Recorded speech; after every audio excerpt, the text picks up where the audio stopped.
First of all, thank you very much for a very, very long introduction. And Honorable Minister Nandika Buddhipala, State Minister, Money and Capital Markets and State Enterprise Reforms and former of Central Bank of Sri Lanka, Excellencies, diplomatic community, government officials, international agencies, business community, distinguished invitees, members of the National Chamber and print and electronic media representatives. Welcome to the 62nd AGM of the National Chamber of Commerce of Sri Lanka. I would like to thank Honorable Minister Nandika Buddhipala, the State Minister, for accepting our invitation to be our chief guest and appreciate your presence here today. Knowing it's kind of a difficult time, and there again, not only health-wise and a lot of other commitments and complications, but in the midst of all that, thank you very much for coming to grace this occasion, sir. I'm honored to be elected as the 34th President of this prestigious chamber. I joined the chamber during the time Mr. Sunil Vijay was the President of this esteemed organization, and still, even today, I have the pleasure in working with him. He has been the chairman of the panel judges, whereas I have been serving as the chairman of the technical committee of the National Business Excellence Awards, which was in fact inaugurated under the leadership of late Mr. R.D. I can remember going back to the memory lane when I was appointed meeting. I was invited by my seniors at the bank.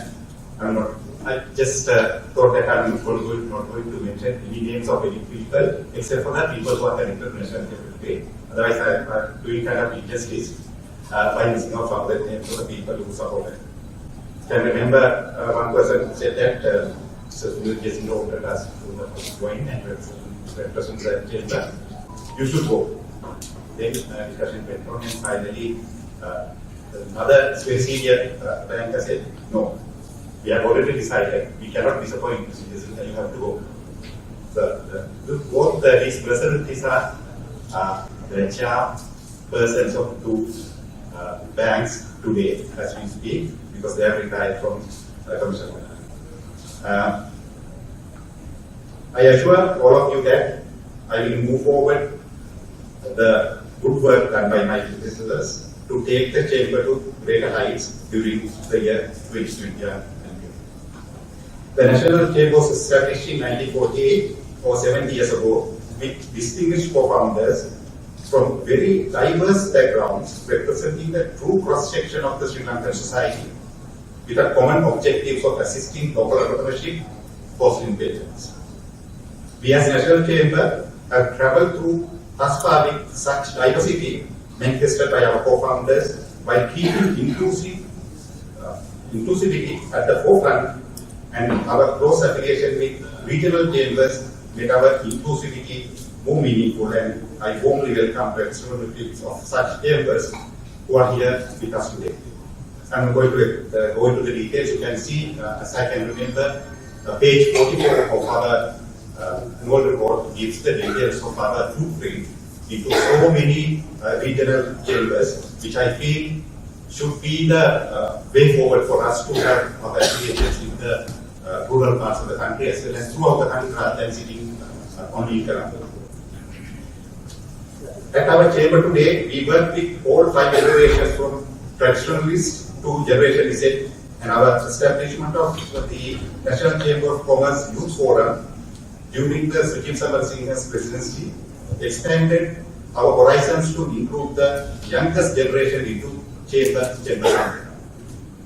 I earnestly hope their interaction with our regional chambers moving forward will increase the value addition to the objectives of the chamber. Our vision itself is a clear manifestation of our strong linkage with the SMEs of the country, where we have given special emphasis on the development of micro, small and medium enterprises. In order to achieve our vision, I emphasize that we need to get ourselves out of our traditional domains and need to reach out to micro and SMEs. At National Chamber, we have very strong team supporting each other, and I will be marching towards marching towards the almost same council, except for our colleague who has been very close to our hearts and has given leadership to our most important standing committee, that is the Employment, Education and Training Committee, Mr. Juan Fernando, managing partner of EY, departing us, and we welcome Mr. Nandika of the party EY, and as well as at the moment CH Lanka President, to fill the vacuum together with Professor Vidyajothi Lal Chandrasena, joining us as the Health Sector Advisor Chamber today. There again, it's only the mention of the people who are departing on the one person, and joining in other two. All the details we have in the annual report, I'm going to mention in the details. When you look at our snapshot of the global economy, year 2020 had been very critical period for Sri Lanka as well as the world's economy. As a result of COVID-19, global activity is estimated to have contracted 4.3% of GDP in 2020, making current crisis as the fourth most severe global recession of the past 150 years, exceeded only by First World War, the Great Depression, and the Second World War, according to the Global Economic Prospects, which is published January 2021 this year. It is estimated that working hours equivalent to 495 million jobs were lost during the second quarter of 2020, amounting to 40% of the world's entire workforce, and only half were expected to be recovered by the end of this year, according to the ILO and World Bank. Global economy is estimated to have contracted by 4.2% in 2020. However, disruptions from pandemic in the majority of emerging markets and developing economies were more severe, resulting in deeper recession and slower recoveries.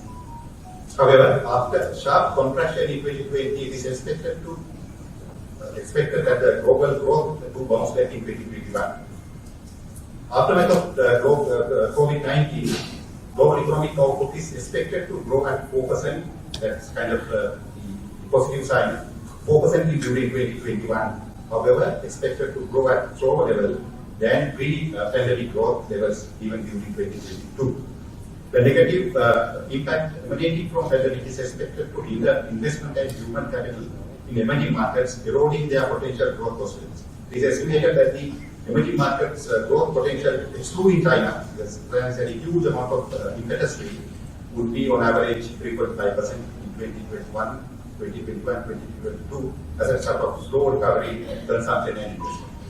It is expected to reverse the 2 decades of steady global poverty reduction, and the pandemic crisis is projected to push poverty rates back up to the levels of what they had in 2017. Developing and emerging economies that have weaker public health system and larger dependency on the global trade, tourism, foreign remittance, and commodity exports will have a tough deal. It will further bring the effects on long-term impacts such as lower investments, human capital erosion, and breakdown of supply chain channels, etc. Coming back to the Sri Lanka economy, Sri Lanka economy was gradually recovering from the severe impact of the Easter Sunday attacks in 2019, when we had hit from the global pandemic. The tourism and related sectors were saddled with the serious impact with the closure of airports, which was quite unavoidable. The situation was even made severe with more and more Sri Lankan employees wanted to return back, which had an impact on private remittances. The government was forced to limit imports with the intention of saving of flows of US dollars, a considerable amount of road repayment that we had to go through during year 2020 and move forward. As a strategy to face the difficulties, Central Bank of Sri Lanka introduced many measures to reduce interest rates, enhance market liquidity, manage foreign exchange flows, maintain exchange rate stability and preserve international reserves, maintain financial system stability, and so forth.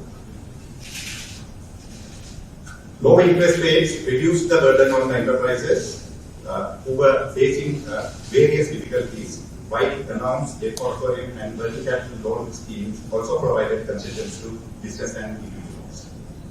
As some research agencies highlighted that the domestic debt, which is estimated have around 50% of the total debt burden of the government, used to attract more than 70% of the total interest cost of the government. Therefore, we infer that keeping local interest rate down would not only help the local enterprises to facilitate sustainability of their businesses, but it will help the government to manage their burden as well.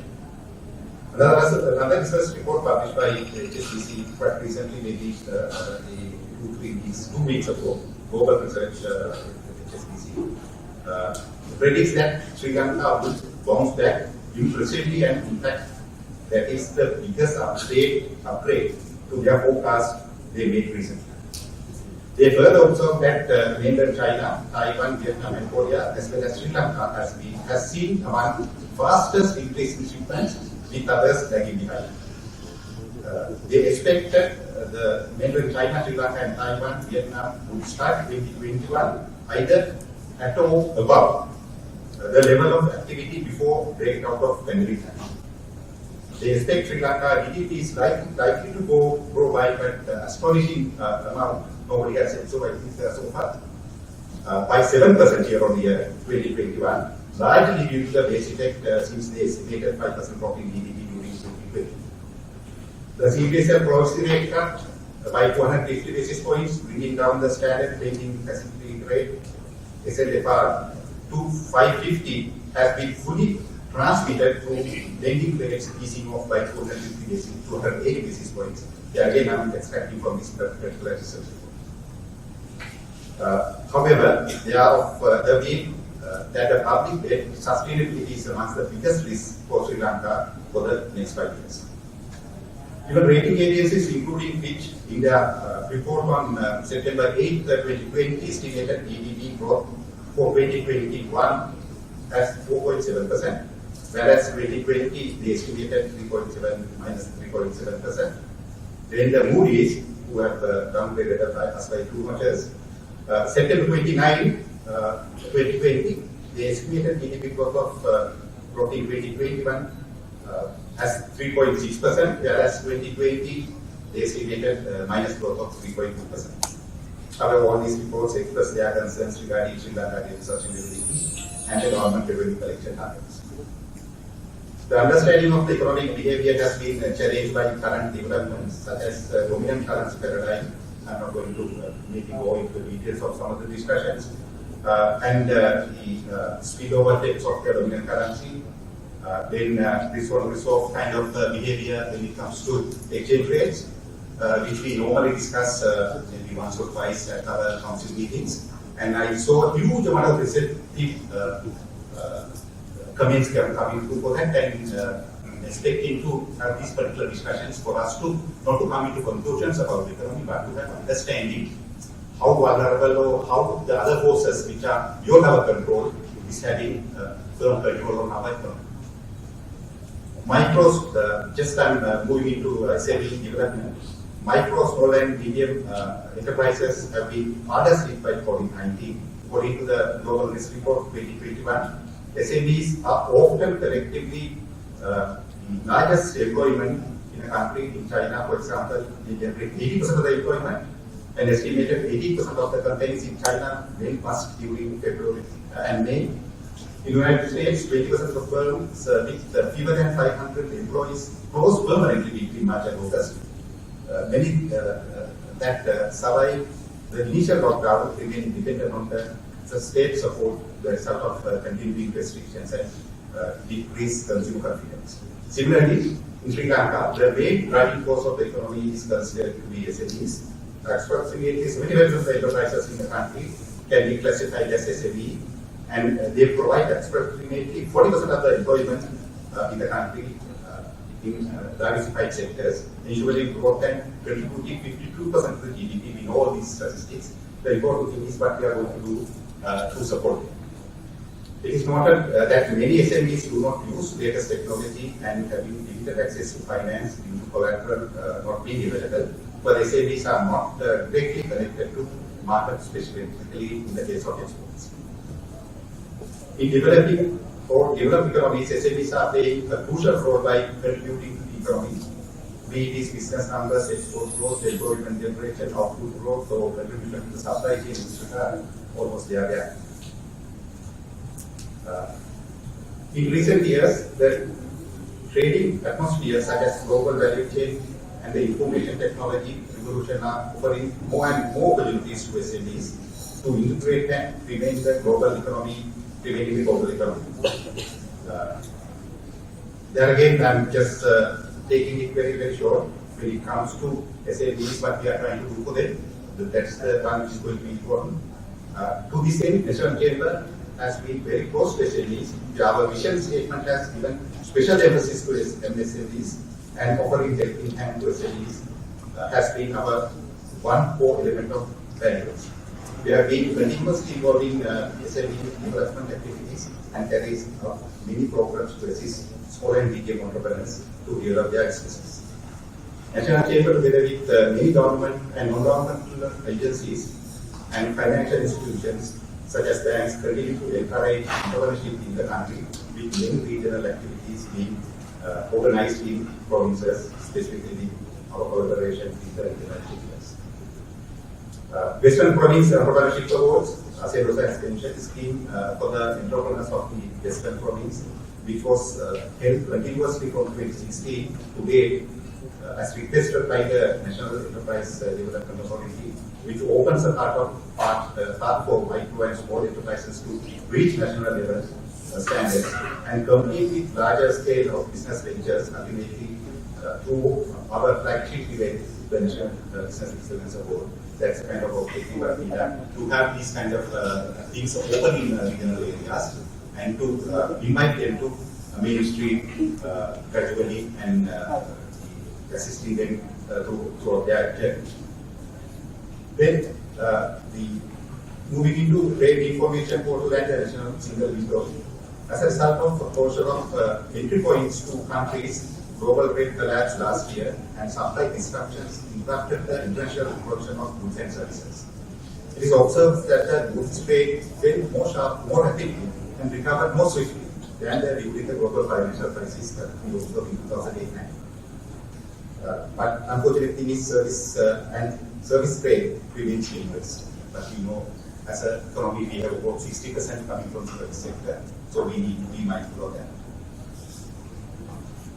Then, it is expected that the global trade growth would experience a strong recovery, averaging nearly 7% over 21 and 22.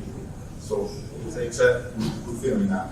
So we need not to be kind of looking at the depression and saying that it is only depressed by 10%, 9%. We look at moving forward. All these data, including rating agencies who have downgraded us, say that even Sri Lanka has potential. So we look at it and we look at it positively, and we see what we can do as chambers to support that development in the country. So we as National Chamber has been geared up to provide trade promotion services. So it's quite obvious that we are a trade chamber as well. So we will be into that particular domain, irrespective of the fact that we have depression or depressed trade activities.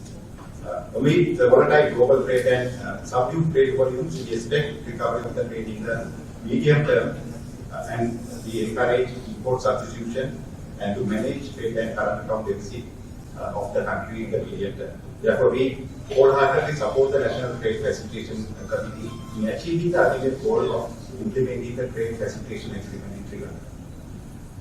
Then, moving into the last item that I'm going to discuss. It is vital for SMEs and micro SMEs in Sri Lanka to access overseas markets through a credible, authentic business platform. By creating such a platform for Sri Lanka, national change and cultural change inculcated in the minds of the people is quite required from Sri Lanka. Therefore, we will continue to develop from SriLanka.com in achieving our ultimate goal moving forward. I must place on record my sincere gratitude to my fellow office bearers, council members for their commitment and untiring efforts for making the last year successful. I extend my heartfelt gratitude to all the invitees, including only one invitee from each institution I have been meeting with. We have restricted to that level. So one invitee from each commercial bank, ACCA, CA Sri Lanka, Sri Lanka State University is 5.1%, CISI, Columbus School of Business Management, those kind of institutions might have won. So it's great to see most of them here. A very special word of thanks to Secretariat of National Chamber for their untiring support and to Australia. This president who weathered through our difficult COVID-19 pandemic period. I wish all the success to Honorable Minister for taking this time to be here, not only time here, but wish him all the success in whatever the endeavor that he is going to carry out. I think as Barack Obama last maybe couple of days back said, his success or his success is going to be the country's success and the economic success. So apart from that, as a friend to the commercial world, so personally also we wish him all the success. Thank you for taking this occasion, Mr. And finally, I think unfairly the fact that if I do not mention my wife and the 2 kids who are not here at the moment, but definitely we are waiting for a very long time. Most of the time when my elder one is small, in the morning she can't see me, but because I used to get out of this in the morning, I used to come the night when she was sleeping. She just mentioned to me recently also about it. So thanks all of them for it. Thank you very much.